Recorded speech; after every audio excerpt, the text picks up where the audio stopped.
Ce n'est qu'un mois après l'élection du futur président libyen que les membres de la Chambre des représentants libyenne seront élus.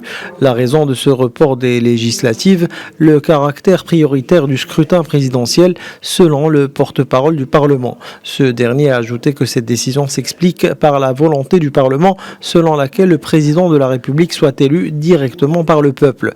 Selon la feuille de route parrainée par les Nations Unies, les élections législatives et présidentielles devaient pourtant se tenir simultanément le 24 décembre.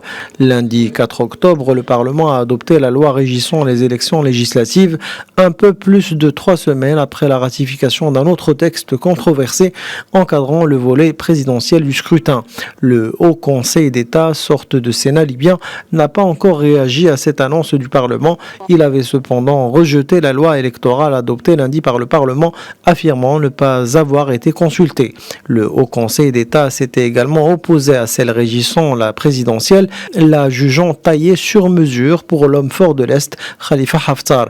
Des tensions donc sont visibles entre les institutions dirigeantes en Libye en raison des divergences entre la Chambre des représentants d'une part et le Haut Conseil d'État, le gouvernement d'union et le Conseil présidentiel d'autre part, notamment sur les prérogatives et les lois électorales. Cela dit, une sortie de crise se profile en Libye depuis que le gouvernement d'unité nationale et le nouveau Conseil présidentiel ont pris leurs fonctions le 16 mars dernier pour désigner un chef d'État libyen et un gouvernement qui fait l'unanimité.